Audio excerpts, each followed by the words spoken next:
Okay.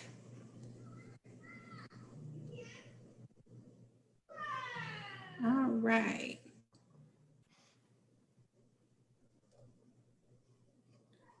Are we working? It says it's streaming live. I don't see anything live. Yeah, we're live. On Facebook? Yes, ma'am. Yay. Okay, good. It looks so funny on my end. So thank you guys for having my back. Okie doke. Let's jump in because I don't know about y'all, but I'm hungry and it's lunchtime. So welcome to Money Wise Wednesday, everybody. We are talking about debt management is our topic today. Debt management.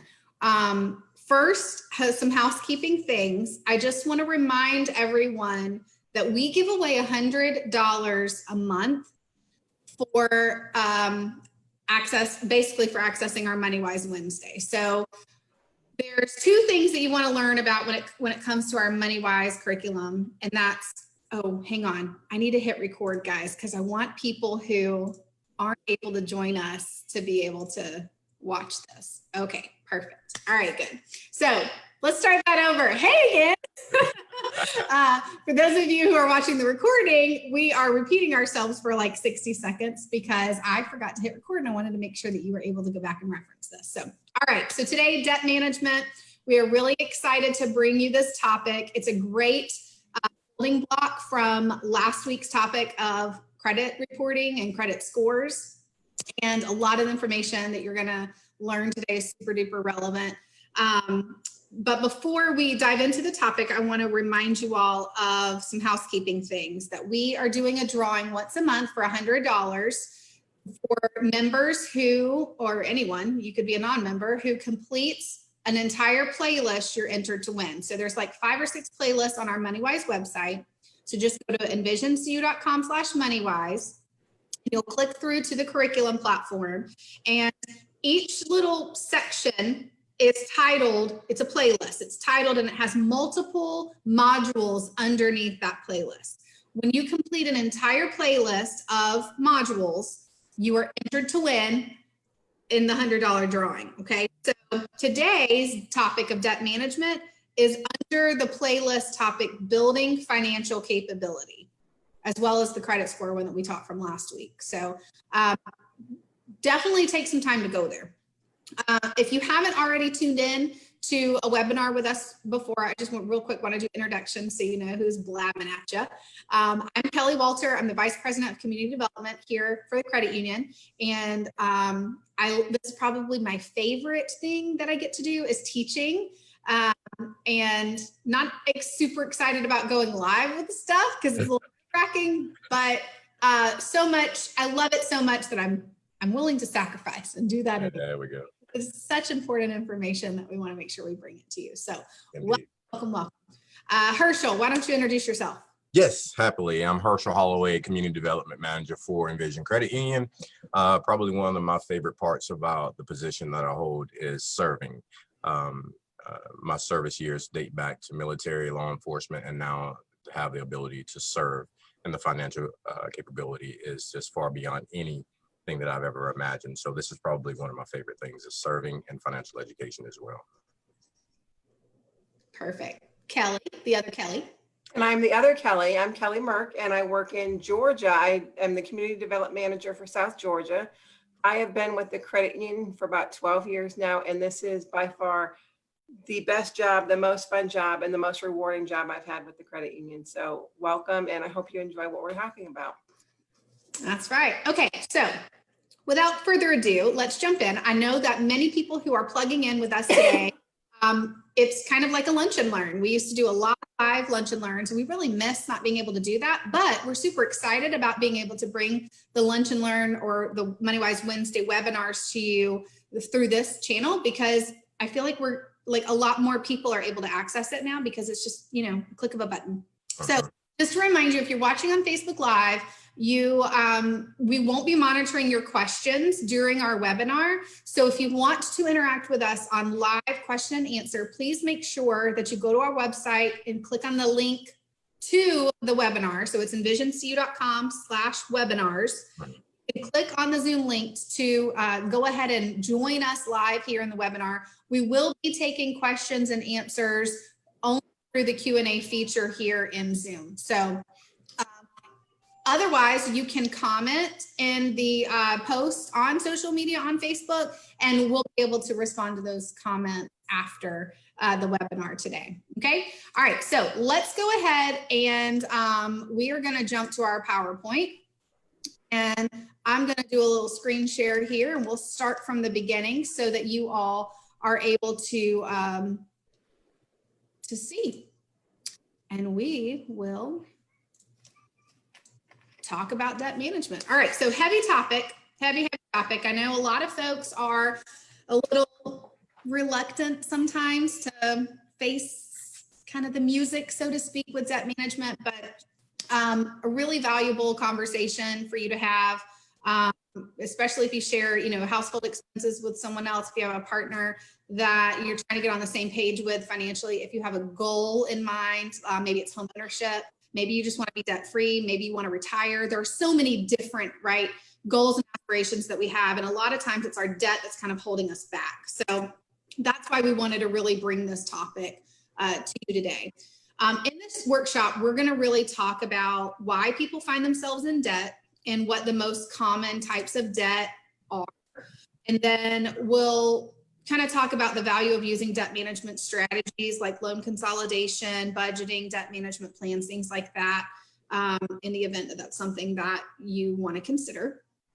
And then we'll talk about comparisons of some of the debt management solutions that are out there, as well as talk about how to help you create a personal plan for your managing your debt. Okay. If you are watching the webinar, by the way, and you do have a question, go ahead and do the Q&A. I may not keep my eye on it the entire time, but I'll definitely check near the end. So if you do have a question and I don't answer it while we're on a slide, be patient with me and we'll make sure we have a Q&A at the end.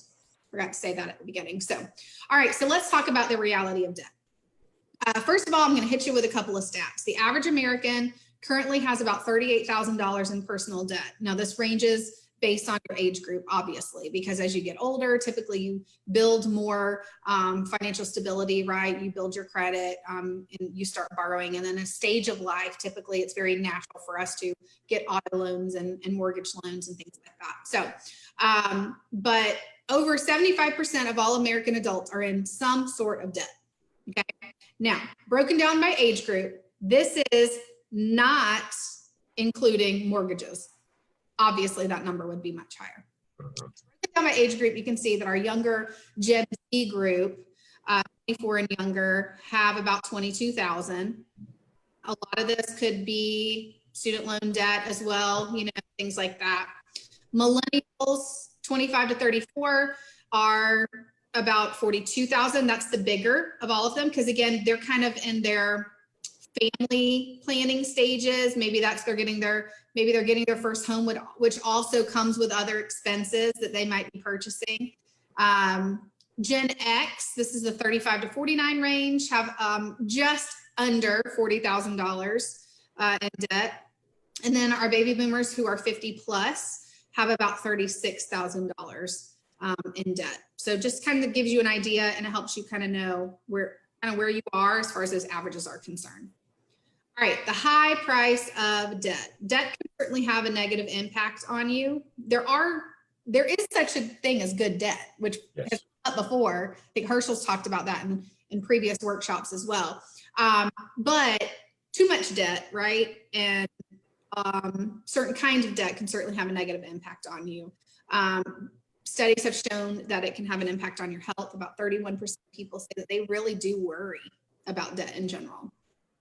21% say that debt causes tension in the relationship with their partner. Let's hold the phone for just a second. Like, I can think about some conversations that I've had with my husband about the ways that we just think differently about money. Doesn't necessarily mean that we're fighting about money all the time, but sometimes because we individually see things differently, it can certainly cause some tension. So having these tough discussions and kind of getting on the same page about debt really, I can see clearly how important it is. About 15% of millennials, so remember that's those, the younger ones, right? the 24, I think it was 24 to 30 something, the ones who are kind of building their family. 15% of millennials say that they have delayed getting married or having children because of their debt, because of the debt that they have. I mean, that's, yeah. I mean, I don't really have anything else to say about that. Like, that's sad to me, but all right. And then debt makes it difficult to pay for emergency. So 20% of adults had an unexpected medical bill with a median expense of $1,200 back in 2017. Okay. So, and as we get further on, right, health care can certainly cost more as far as the cost of, doing healthcare services. So some of those expenses could have risen even since the data shows us here. Agreed. 20% of adults have an unexpected medical bill with a median expense of $1,200. Wow. And I can think about a couple of things that have happened, personally for me, and I'm sure you guys can too, of scenarios where, insurance only covers so much, and then you have deductibles that you have to pay for, right? And then planning for the future. Over 30% of millennials put off buying a home and saving for retirement because of debt. I have a lot of friends who are millennials who haven't even started a retirement, and they've been out of college for almost a decade. And they haven't even started a retirement fund. Kind of scary. 45% of households have no retirement savings outside of Social Security. That's almost half. And that's scary in itself, Kelly. That's scary in itself. Sure, it certainly is. So I don't know where you all fare on this, when you're thinking about yourself, thinking about your own debt, thinking about your goals and your dreams that you want to accomplish, big life events that you're looking forward to, and how debt might be affecting you in those areas. But this is the moment to kind of think about it for a second, right? To face the music a little bit, be a little honest with yourself, but also kind of get in touch with how some of this stuff makes you feel. Because a lot of times when you think about that, it forces you to kind of move and act and do. Because a lot of times we get numb to it. We don't want to face the reality, so we kind of shut it out. So therefore we don't make changes, right? So today we're here to kind of breathe that hope back into you. Herschel and I were talking about it last week. We can sit here and cheer you on all day long and be your cheerleader and talk up the hope, but the real work, it begins with you. Absolutely. One who can actually make a move and get this stuff done. We can help you, but we can't do it for you. I got to worry about myself. I can't worry about everybody else because I'm doing my own, debt management plan. So, okay. So, in a nutshell, debt is basically the amount of money owed by a person or by their household for products or services that they purchase on credit. A lot of people think they're in a lot of debt because they pay a lot of bills, but those normal bills that we're thinking about that are outside of credit, that's just part of your budget. That's not really your debt, because those things can be modified. You can find other vendors that might be able to provide a service at a less cost, right? Things like that. Credit is what we're talking about in regards to debt, stuff that you have to borrow. All right, so debt is simple. It's your principal amount that you've borrowed plus interest plus fees. Okay, so the amounts charged for those loans. We know that interest can vary. There's two major types of interest. Herschel, can you talk real fast about the difference in fixed income or fixed interest and variable interest for us? Yeah, happily. Fixed interest is basically the interest amount that you're obligated to pay back for whatever it is that you borrowed. It's a certain amount that's fixed, meaning that you will have the same amount in payment monthly over and over and over until the actual loan matures out. Variable means that it fluctuates. It goes with prime. Prime is set by the federal government to consumers' purchases, right? So if you've got a variable rate, that means that you could potentially have a higher bill one month than in another month. Fixed means that you're going to have the same payment amount based on the interest rate provided. It doesn't change. Variable means that it fluctuates. Right. And fixed is obviously going to be the most desirable loan type for most of us because we want to be less risky in that. We don't know what the market's going to do. Thankfully right now, variable interest rates have even been at record lows. I mean, I remember when variable interest rates, I wasn't alive, but I remember hearing stories of folks. So even in my lifetime, And I'm not going to tell you how old I am, but I'm old enough to know that even in my lifetime, that rates have been historically low for decades. Yeah. Yeah. Okay, that's all I'm going to say there. This is where you all say, oh, but Kelly, you look like you're in your 20s still. You do. No. All right. So let's talk about Ralph. Ralph has a situation. He's got to get his roof repaired, and he does not have cash on hand. And let's say in this case, he also can't qualify for a low interest loan through his credit union or his bank because maybe his debt to income, which we're going to talk about that in a little bit. Maybe his debt to income ratio is too high. He has too much debt. Maybe he has no disposable income, meaning he's tied up all his money in his budget, right? Or paying back other things. So he resorts to paying for it on his credit card. Okay. Credit cards typically have the highest interest compared to a fixed loan, right? So roof repairs costing him $3,000. His interest, let's say, is 17%. Again, that's based on his credit score. This is a very normal situation. It is. Less than average credit scores, and the average national credit score is 680. 680. Okay, that's a B credit score, close to A, but not great. When it comes to if he's under 680, he's going to pay a higher interest rate. Yeah. His credit score.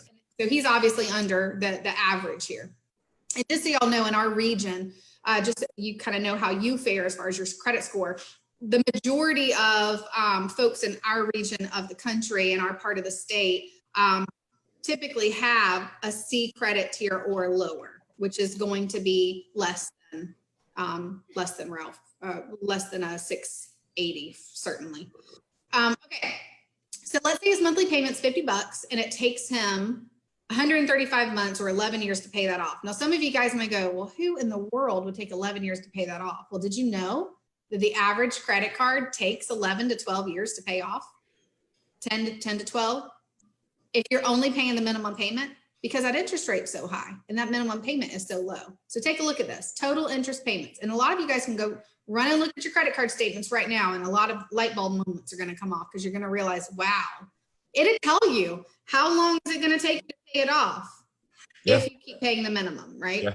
They're obligated to on the statements. Let's make sure we identify that, Kelly. They're obligated to show you. They have to disclose that to you. Absolutely. Mhm. Yeah. So total interest payments here for Ralph. It's going to cost him $3,743 in interest alone to pay back the $3,000 that he borrowed 11 years ago.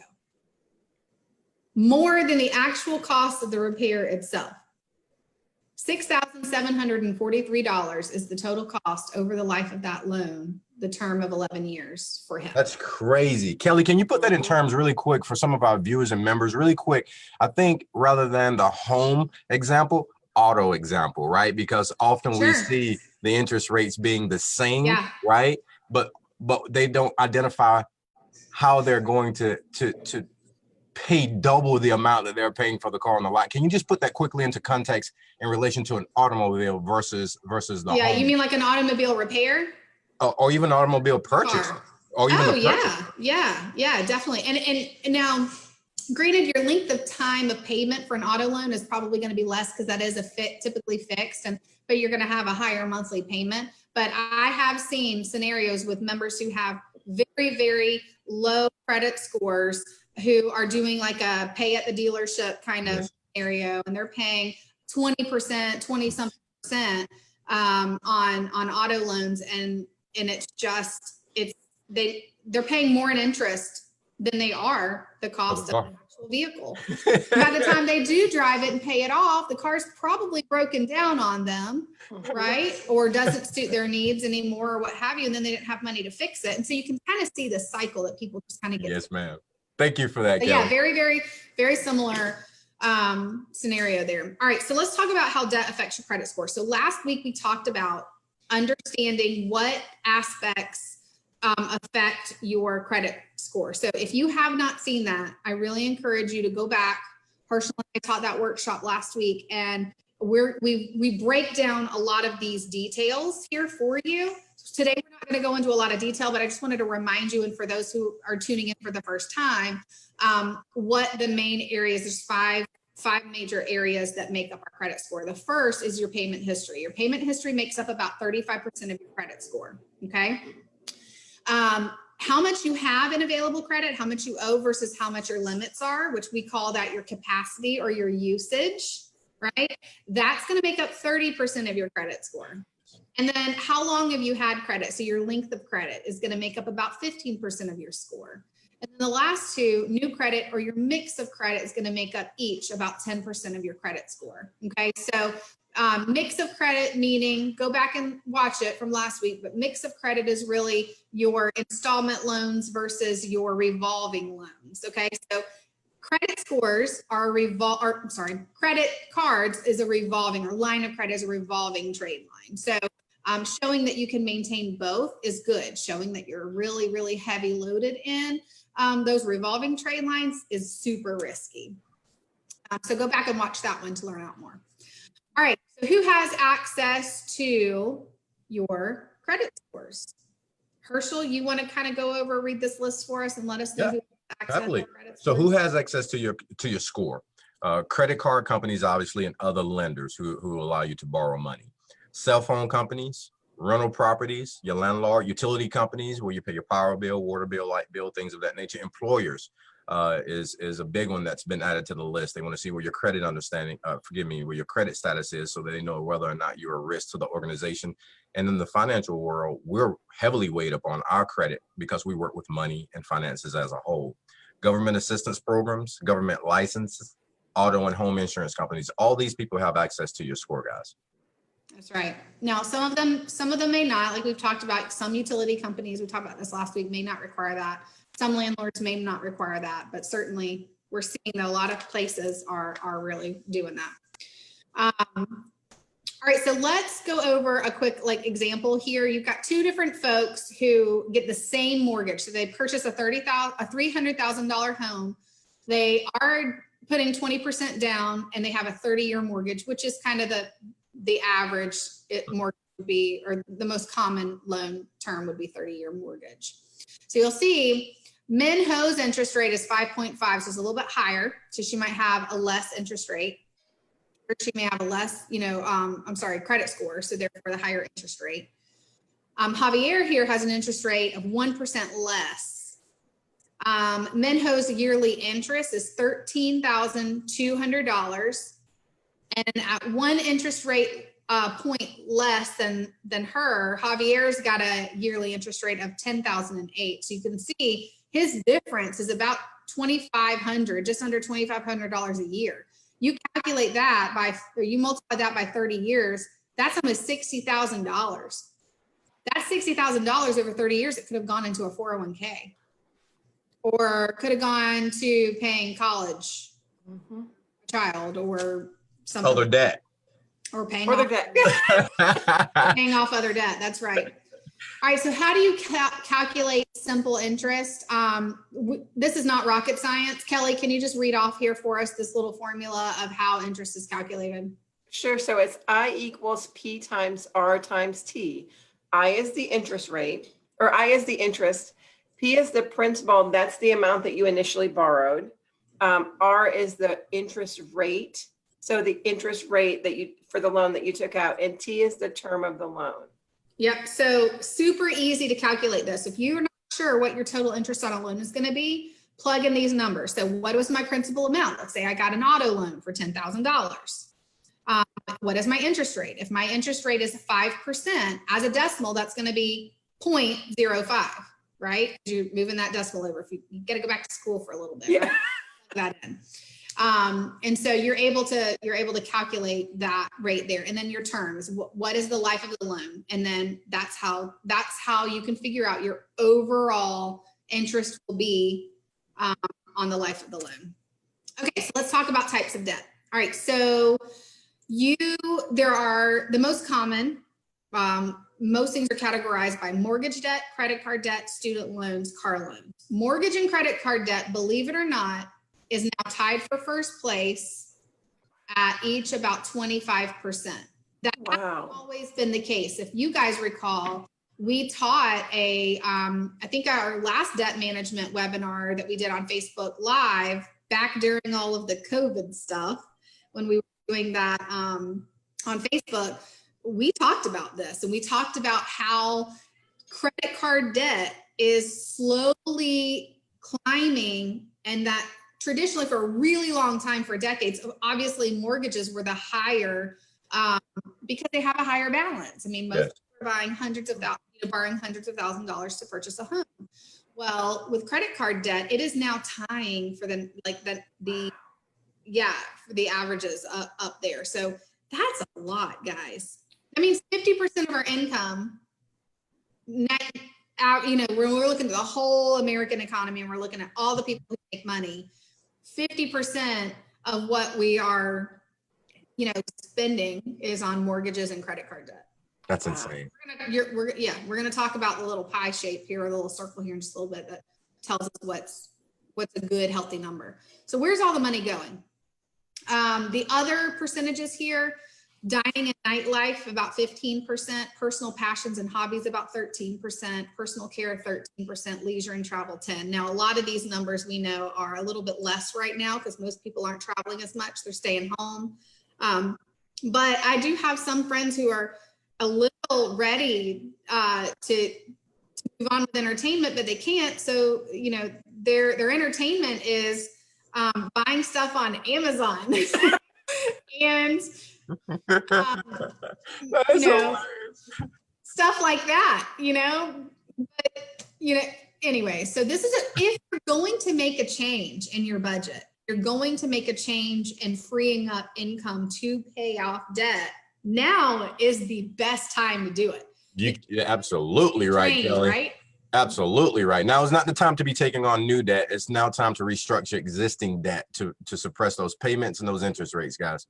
Now's the time. Remember at the very, very beginning of all this, when everybody was stuck at home, it was like everyone's doing a house project. And like everyone I saw on social media was, hey, look, we did this, or we've done a lot since we've been home, but cost money. So it's like, how are those things being paid for? A lot of people probably have a higher credit card balance right now than before, or right around, before spring break. Now, granted, some people are saving money on not traveling, because they're not, going to theme parks and things like that as often as they maybe were before. But anyways, I digress. Herschel, I digress. Okay, so let's talk about, earlier we talked about good versus bad debt. Not all debt is created equal. Debt from investment is typically considered good because it has the potential to earn you money in the long run. I'm going to disclaimer here and say, as long as it was a good, healthy transaction. Yes.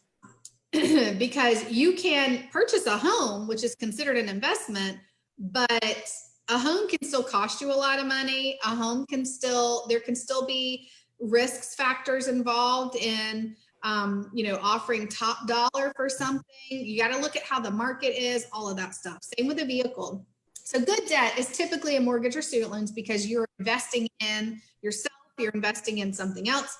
Even student loans can be a bad investment, guys. It can be a bad debt if you don't find the job you were looking for that's in your field of work, or if you've decided, okay, you graduated, but that's not what you want to do for the rest of your life. Maybe you realized, right before a lot of students do, they discover their senior year that this is not what I want to do, but I'm going to take the degree and go with it anyways, right? But then they end up choosing a different field that maybe is less income for them. So again, good debt can still also be bad debt. But then also here in this bad debt, you got credit cards with high interest rates. That's a no-brainer. New cars can be bad debt. I will also add a disclaimer here. It all depends on the person. Okay. I don't want to put anybody in a box. I always say that I don't like putting people in boxes, but it would be a good purchase if you keep your cars forever. Or if you keep your cars for a really long time, and when you go to sell it, you still are earning, a profit and you're not upside down. Okay. So new cars can certainly be a bad debt, especially if you buy them all the time. Even used cars can even be bad debt.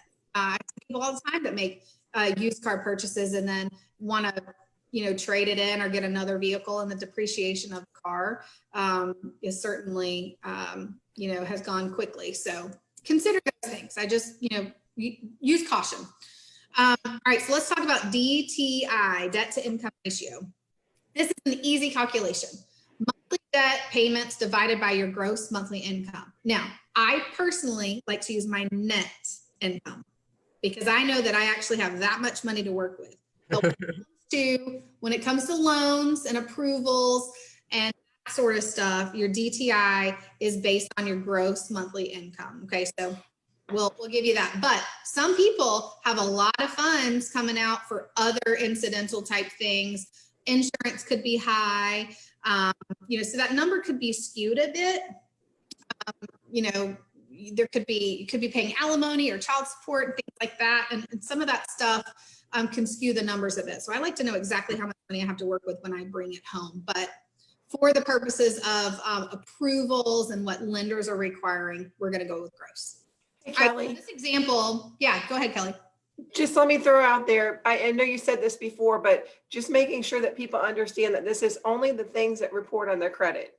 It's only Correct. the debt that we're talking about. Thank That's you for included in clarifying DTI. that. Yep, that is true. Only things that are reporting on your credit report. Good point. So here we have an example of someone who makes $5,000 gross a month. And she's got 15% in her mortgage, 13% in auto loans, 13% in credit cards, and she's got 10% of that is tied up in expenses. So of her $5,000, she's got about $2,000 basically. So she's at 40% to income ratio. I'll go ahead and tell you guys right now, because I know there's a lot of people that watch our webinars that are trying to increase credit score, pay off debt so that they can qualify for something like a home purchase or a vehicle purchase. I will tell you right now, if that is your goal, you have to be at a debt to income ratio of 43% or less to even be considered. If you are over, you're not going to get approved, and you're not, like, it's not even a maybe.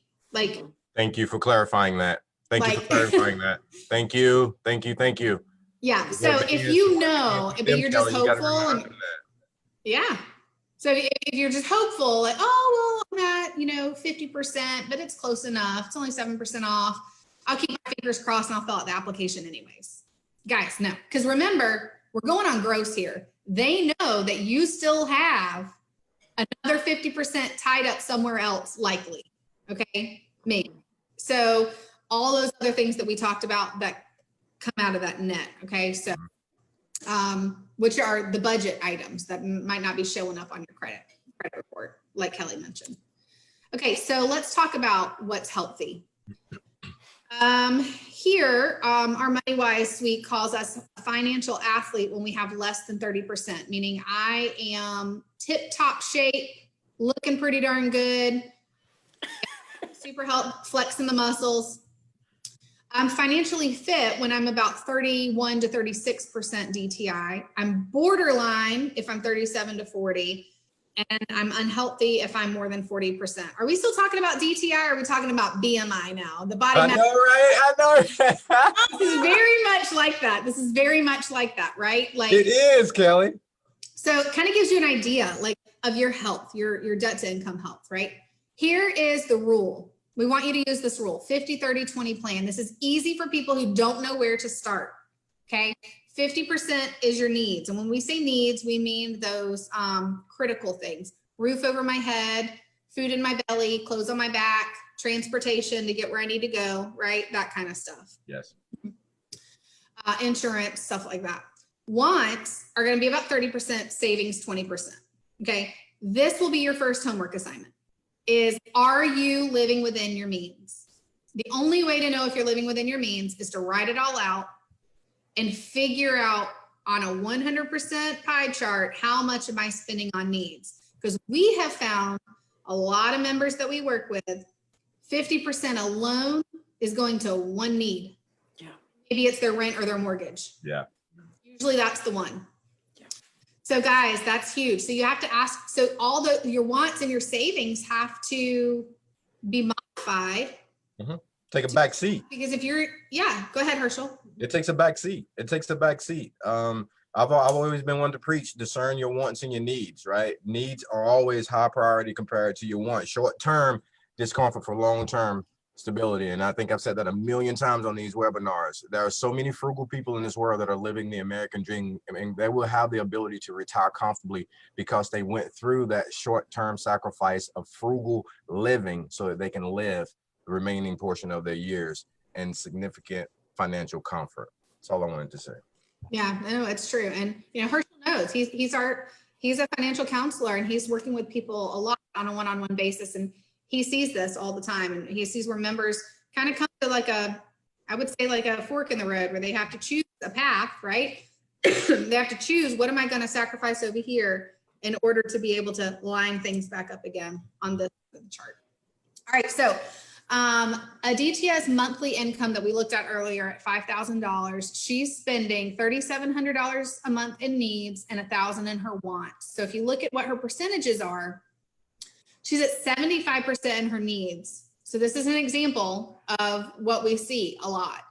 And so her wants are 20%, a little less, because I think our wants was 30% in wants and 20% in savings. So she's got a little bit, she's doing good in that sense, but she's way over in those needs.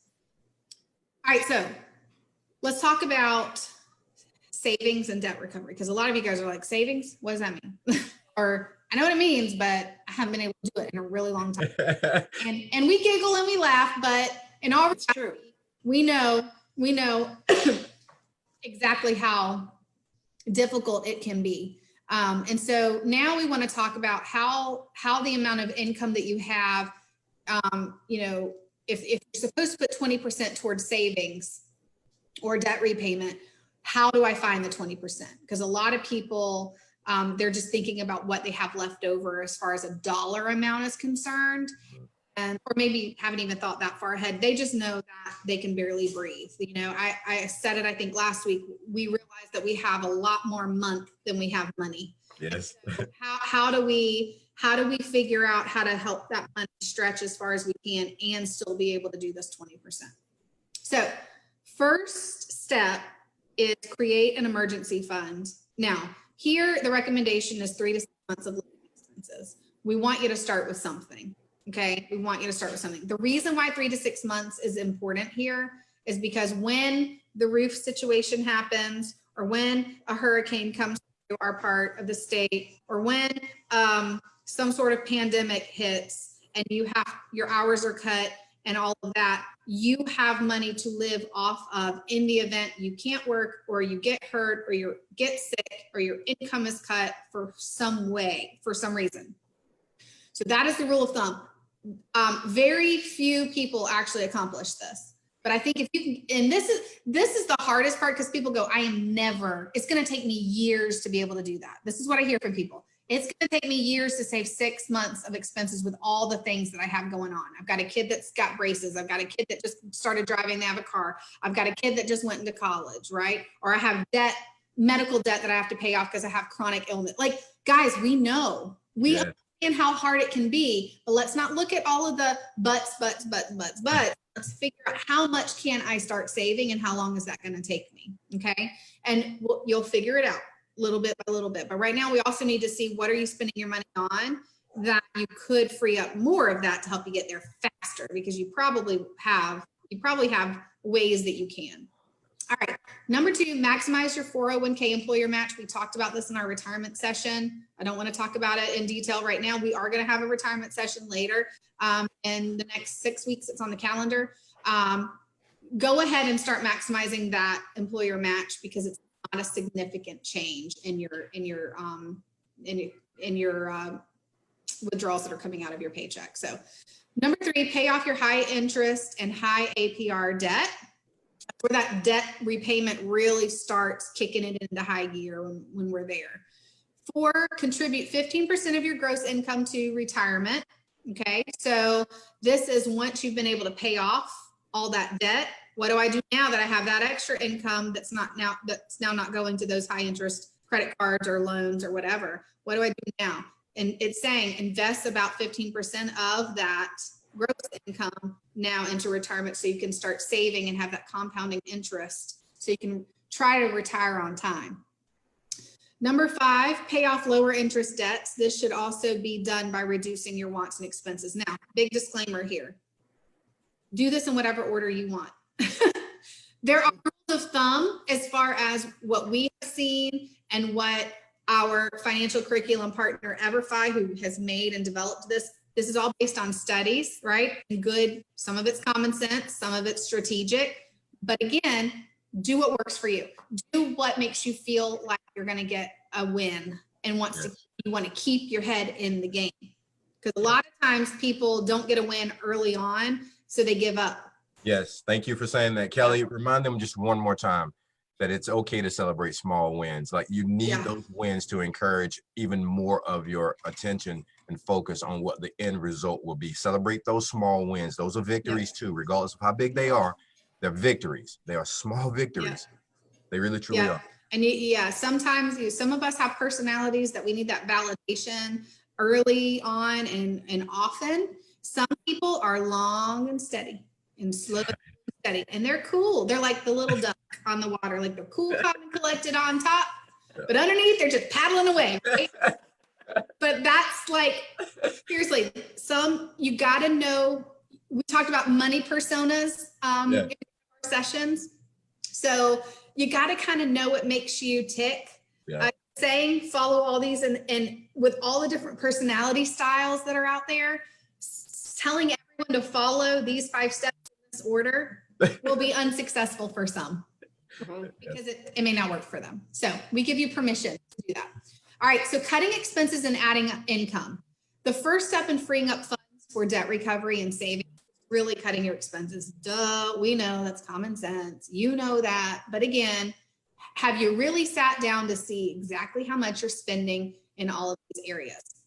At the beginning of our webinar today, I mentioned our MoneyWise module for debt management. So there's a self-guided module on this topic that you can go to in your own time that will help you identify ways that you could save on some of the wants and say how much, and it'll calculate it for you. Like how much would you be able to free up in a year's time, right? So for some people, cutting out coffee alone, to the coffee restaurants could save, like you could pay for Christmas in cash. So kind of gives you or there's your 20% down for your mortgage. Yeah. Right? Like, for however many months it might take you to do that. So you really look at your expenses. Eating out here, like limit eating out 1 time per week. I know a lot of people aren't eating out as much right now, but when you go back, like that's what you're saying, make the change now, put the system in place. And then when things go back to whatever the new normal will be for you, figure out a budget and stick to it. Cable bill, here's one. Cut subscriptions to premium TV stations. My husband and I, we are changing from our satellite provider and going to a basically internet streaming. And what we normally would pay in 1 month, we're paying for almost an entire year through internet streaming. And we don't watch a lot of the channels that we have. It's silly. It's like, why are we spending this much money on this? For that one show, Kelly, what are you talking about? It's for that one show. Yeah, but I don't know about you guys, but I haven't fallen in love with a show on regular primetime that I can't also watch on internet streaming. Boom. Yeah. Period. Some of them I may pay for, some of them I may not have to pay for, but you got to just go out there and see. And that's cable bill is just one example. Grocery store. This one, okay, my mother might disagree with this one because my mom is a brand shopper when it comes to groceries. Like she can tell that can of green beans does not taste like, the store-bought one or the store brand does not taste like the prime label one. But there are some items that just try. If you don't like it or your family doesn't like it, it doesn't work, go back to using that brand, but find some things where you can find the store brand. And you might save a little bit here and there. Here's some other strategies for creating more income. Get a second job. Easier said than done right now, I know, but put it in your back pocket.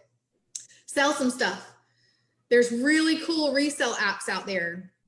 even Facebook Marketplace, things like that, where you could sell some things that you've been holding on to that you don't need anymore. Is it time to relocate? I read an article, and this came up in a management discussion that we had actually just this past week, about how people are making changes right now, because again, if you're ever going to make a change, like a job change or a life change or a relocation change, now is the time to do that. So maybe now is the time for you to consider something different in the income department there for you. All right, now we're going to talk about the two different repayment strategies. We've talked about this in our last debt management one, but this visual will really help you kind of understand how it works. There's two major ways. There's the avalanche method, and then there's the snowball method. The avalanche method is where you pay off debts with the highest interest first. The snowball method is where you pay off debts with the lowest balance or the lowest monthly payment first, however you like to look at it. Usually the lowest balance one is going to have the lowest interest rate, but not always. It just depends on where you are in your debt management schedule. So here's an example here of Kaylee. Kaylee has the following debt. She's got a credit card, a store credit card, and a personal loan. You see here the interest rates are 26, 22, and 15%. And her balances are $3,800 and $1,800. I'm sorry. Let me back up real quick. So if she were to go with the avalanche method, she would start with the major credit card first, the store credit card second, and then the personal loan next, in order that they're listed here based on interest rate. If she were to do this debt snowball, they would be a bit different. She would tackle the store credit card first, then the personal loan, then the major credit card. So she would, again, remember earlier we were saying get some small wins. That's why the debt snowball seems to be very desirable for folks, because they get that card paid off quickly. They get a win, and then they can roll whatever they were paying in minimum payment on that one now to the second one, and they kind of double up payments. So then they can pay that one off faster. Most people like debt snowball. Most people in the financial world tend to like the avalanche method because we're interest-minded thinkers. Yes, we are. Not always. I like to pay the higher interest off because I know that in the long run, I'm saving myself more money. My husband is a snowball method guy. Yeah. Were you about to say that, Kelly? Yes, I was. That's what I am too. Yeah. Yeah. What, the avalanche or the avalanche? The snowball. I like to I want to win. Wins. And even though I'm in the finance, even though I work for the credit union, I still like to see that little win. I'm one of those people. And it doesn't matter which one you choose, as long as you choose one and do it. Thank you for sharing that, Kelly. That's pretty cool. I made myself personally, I'm the avalanche guy. I want to not be cheated, right? And if I can save, if I can save on getting you knocked out and you're not earning more off of me, then it's a win for me. That's my win. See the difference between our personalities? I'm avalanche, they're snowball. Yep. But I can tell you this too. If you take some time to actually do the math, and you can use really cool calculators are out there. We have some on our website. Sometimes it's not much different. It's not. It's a It's a mental thing for some of us. Yeah. Yeah. Sometimes I don't save as much. So when my husband and I are talking about that, we'll go, like maybe it's a tax return, right? We want to put our tax return money towards a debt. Like, which one would we want to do? Well, we could pay this one off, but I know that in the long run, I'll save more money if I put it towards this one. But when you look at the numbers, it might be kind of be like, half of one, 6 the other. So it's kind of like, it doesn't make a difference. So again, you got to do what works for you. Here's some things about don'ts, and then we gotta wrap this baby up because some of you guys are on your lunch break. Debt management strategies. Here's some don'ts. Don't close out your credit card account. Go back and watch when you pay them off. Don't close them out. Go back and watch last week's session, and you'll know why. Don't borrow from your retirement plan. You often have to pay fees for that, and we don't want to see you have to do that. And it's going to take you a lot longer to build it back up than the instant that you pulled it out of there. Don't trust all debt settlement companies without doing your research first. Go back to last week to find out why. And then don't hide from creditors. Kelly, why should you hide from creditors? I love the way Kelly presents it. Watch this, guys. Watch this. I love it. Go, Kelly. So, as working for the credit union and being on the collection side for a long time, if you don't have a conversation with us, if we call you and you don't answer the phone because you don't want to talk to us or you can't pay it, we can't help you. Absolutely. We can't help you. And then we also think we don't know what's wrong. So we're just going to take the stance that you just don't want to make the payment. Not that you can't make the payment or you need help, that you just don't want to make it. So take that step and actually call your creditors and tell them what's wrong. And you'll be surprised at what they'll do to help you, because they don't want your house. They don't want your car. They don't want to take you to court for a credit card. They just want you to repay the debt. So if you can't pay the full amount or you're having trouble, you have to make that phone call and have the conversation. Mhm. And it's a tough conversation to have, but the people are just like us, on the other side of the phone. So we're everyday people, and most of the time people are willing to help you if you make the contact. If you That's don't, right. they don't know. And then it goes a whole different way. Yeah. You know what I have found to be the number one reason why people hide from creditors? And it's pride. You got that right. You Yeah. got that right, Kelly. It's pride. But if you are a prideful person, it is a lot worse when you hide from the creditor, Yeah. as the pride's going to be hurt even more when we have to come repossess the car. Yes. We have to foreclose the home. Yes, ma'am. Or when we have to take you to court. Yes, And ma'am. that's when it becomes, anyways. So And I can't tell you how many people have said once they do make that contact, the sense of relief that they have, not because the debt's gone yet, but just because they've talked about it with somebody. Right. And they're working on it, and they figured out a solution, even if it's a long-term solution, but they've talked to somebody about it, and they've admitted it to themselves, because if you're not having that conversation, you don't have to admit that there's a problem. right. You just can ignore it. Yeah. And I think a lot of people assume the response will be on the other end. And so there's the fear of like how that organization or how that financial institution is going to respond to me. And they don't, sometimes they fail to remember that with a credit union, we are people helping people. And so you'll be really surprised, depending on your scenario, Mhm.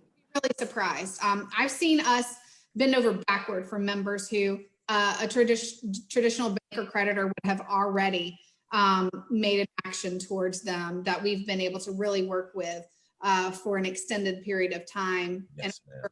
grace, and because we know that you're trying. Yes. Yes, Yes. ma'am. You're working to make something happen. And we're going to assume, like you said, if we don't hear from you, we're assuming that you don't want to. Yes. And we know that that's not always the case. So just reach out. All right. So here's some do's. Do negotiate with creditors if you can. Do get credit counseling. Do that with us if you can. Do consolidate your debts. That's a great option for some people who qualify. Maybe you need to hire a debt settlement attorney. Hopefully you won't have to go that far. I think that we have provided you with enough tools and information here today to be able to keep you from doing that. We don't have time to go over Carmen's debts here, but this is kind of an example of what she was able to do after consolidating. A lot of people think consolidating is bad. I grew up thinking consolidation and refinancing was a bad thing. We will never recommend a loan consolidation or a refinance if it's not in your best interest. If it's like an example, if you're going to grow your term out a lot longer than what maybe you would have if you just stuck with what you had, we're typically not going to recommend doing something like that for you unless you've had some major life change, like income change, divorce, a death in the family, Yes. relocation, something like that. Unless if you're just trying to get out of debt, in most cases, this is a really good option for you. Mhm. She was able to consolidate all of these things into one loan with a fair interest rate based on the comparables of what she was paying before. And look at that, her minimum payment was less. Might take her longer in her mind, but again, these are all credit cards. So she kept paying payment. She was going to pay them off in 10 or 11 years. This particular loan is probably your average, 3 to 4 year loan, probably based on the numbers. So, when can you pay your debts? Many Americans are overwhelmed by debt, which we've already established that. About 35% of adults with a credit history have a debt in collections owing an average of $5,178. In 2018, there were more than 750,000 bankruptcy filings. We don't want you to fall into those. Debt collections, When debt payments are past due, your account is transferred to collections. It stays on your report for 7 years. We talked about that last week, so go watch that. Collectors can sue you. You can talk to us. You can know your rights. We talked about the Fair Debt Collection Practices Act last week as well, about what they are or aren't allowed to do. And make sure you just save everything in writing. And we won't talk about bankruptcy because you're not going to have to be there. You can certainly talk with Herschel as a financial counselor if that is something that you're considering doing. And then lastly, you're already ahead of the game when you know, 2/3 of Americans couldn't pass a financial literacy test in 2016, which is mind-blowing to me. Yeah. So the benefits of being debt-free, obviously less stress, better health, improved relationship, confidence, and freedom. So in summary, these are all the things that we've talked about. There are certainly many different types of debt out there, but it's really worse. The worst debt is, unmanageable debt, and all of them, hopefully all the debt that you have, you've been able to use some of these tools to be able to manage it. All right, so we talked about the 50-30-20 and knowing what your rights might be as a consumer. All right, so real fast, I'm going to jump over to our website because I want to show you a tool that I have put up there for you. Well, let me jump over here. All right, so go to our website, envisioncu.com/webinars, which is where you went to register for the webinar if you are actually joining us live. Under today's description for debt management, you'll see that I have added a budget that you can click on that you can use as a fillable form. So if you can use this to help you figure out how much you're spending in all these areas. Okay, now down here at the bottom, there's a debt one for you, and it automatically calculates as you put things in. So let's say you have 10, oh, I'm sorry. Let's say this is my auto loan. Let's say I owe $10,000. And so I have the formulas down here where you'll be able to calculate them. This will help you put everything in place. So your homework is to go figure out what are you spending money on. Go look at your statements, or if you are an Envision Credit Union member, we have a really cool tool on our website on online banking that automatically tells you how much you spend based on the vendor codes that come in with your debit card. So we're already kind of doing that for you. If you haven't done that already. Okay, so this will be able to help you identify how much you're spending and what your disposable income might be, or what your total DTI might be. So if you're trying to figure out, are you at that 43% yet? Because again, that's the first step for folks. Am I at 43%, and is my credit score where it needs to be in order to be considered for homeownership? Okay. Don't forget, you can check out the self-guided debt management module under the Building Financial Capability playlist at envisioncu.com/moneywise. Okay. Basically everything we taught today on our PowerPoint presentation is available for you in a self-guided format. So go back and kind of look at that. Watch last week's recording as well, so that you can, see how the debt management and the credit scores all kind of work together. Final thoughts, Kelly, what would you like to leave everyone with? First of all, thank you guys for joining us, because that's the first step, is to join us and learn. Use the tools that we've given you. It seems like a lot sometimes. It can seem overwhelming, but just chip away at it. Learn, and then take what we've taught you and what Kelly's gone over today. Use that budget, and then it can only help you. So use the tools that we're offering, and then if you need more help, reach out to us. That's what we're here for. And you can reach out to us by emailing us at community@envisioncu.com. And it comes to us. We see all the emails that come through. So if you have a specific question, or if you want to you need direction being pointed in the right direction, or if you already think you're a great candidate for one-on-one counseling, you can send your request there as well. Herschel, final thoughts? I think you said it best at the beginning of the presentation. We can only be cheerleaders and say and do only so much. The burden ultimately falls on you as the consumer, the member, to react with the actions that are needed to affect change. We're only here to guide but you ultimately have to venture this journey yourself in a full on capacity, knowing that this is what you want. So Yeah. I look forward to next week and seeing what the topic is that we can bring to our viewers as well, Kelly. I think we're knocking it out of the park with the information we're delivering. So thank you. Yep, absolutely. And at that same website, where you go to access our webinars, which is /webinars, you can see all of the upcoming webinars that we have scheduled. Next week, we're talking about budgeting, and the week after, we're talking about how to make budgets work. So if you kind of are wanting to use that tool that I just showed you, that you can access, that Excel spreadsheet where you can plug everything in, how can you set that budget? How do we do the 50, 30, 20? How do we free up extra income so that we can accomplish debt management, increase the score, get approval on a home or a car, yada, yada, yada. So the dreams will become reality. So we'll be adding the next building block of financial capability, and going to talk about budget. So we're out of time. So sorry, but we're close. With a lunch and learn, we would have had to squeeze food in there. You would have been eating. Right. We were all yakking away. So no worries. Thank y'all so much for joining us Thank you. next week for budgets. And thank you all. Look forward to seeing you again. Go do those playlists and get entered to win a $100 gift card. Okay. Yes. Bye. Bye, guys.